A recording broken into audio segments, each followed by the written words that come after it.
Hi అండి. ఈరోజు మా అమ్మ చేసే స్టైల్లో ఎగ్ బిర్యానీ ఎలా చేయాలో మీకు చూపిస్తాను. ముందుగా రైస్ని నానబెట్టుకోవాలి. బాస్మతి రైస్ని ఎగ్స్ ఉడకబెట్టుకుని ఒలుచుకుని పక్కన పెట్టుకోవాలి. ఇప్పుడు బిర్యానీ చేసుకునే పాట్ ఏదైనా పెట్టుకుని ఆయిల్ వేసుకుని ఆనియన్స్ ఫ్రైడ్ ఆనియన్స్ కింద వేపుకుని పక్కన పెట్టుకోవాలి. ఇప్పుడు ఇదే కడాయిలో కొంచెం పసుపు వేసుకుని ఎగ్స్ మంచి గోల్డెన్ కలర్ వచ్చే వరకు ఫ్రై చేసుకోవాలి.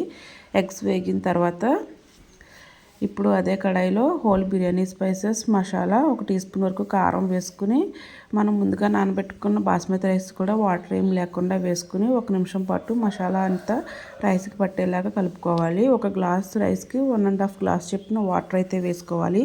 సేమ్ ఇదే ప్రాసెస్ మీరు నార్మల్ రైస్తో కూడా చేసుకోవచ్చు. మరొకసారి ఆ వీడియో తీసినప్పుడు చూపిస్తాను. ఇప్పుడు కొంచెం బిర్యానీ మసాలా కూడా వేసుకుని మీ రుచికి సరిపడినంత సాల్ట్ని కూడా వేసుకుని మొత్తం అన్నీ కలిసేలాగా కలుపుకొని ఒక 20 మినిట్స్ పాటు ఉడికించుకోవాలి.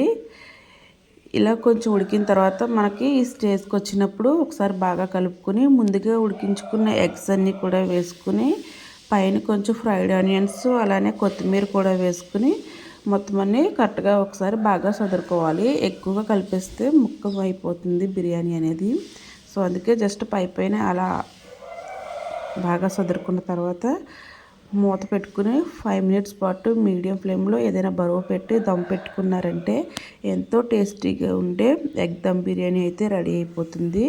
దించే ముందు 1 టీ స్పూన్ వరకు నెయ్యిని వేసుకోండి. టేస్ట్ అయితే మాత్రం చాలా బాగుంది. చాలా పొడి పొడిలాడుతూ నాకైతే రెస్టారెంట్ స్టైల్లా అనిపించింది. చాలా బాగా చేసిందండి మా అమ్మ. మీరు కూడా ఒకసారి ట్రై చేసి ఎలా వచ్చిందో కామెంట్ చేయండి. వీడియో నచ్చితే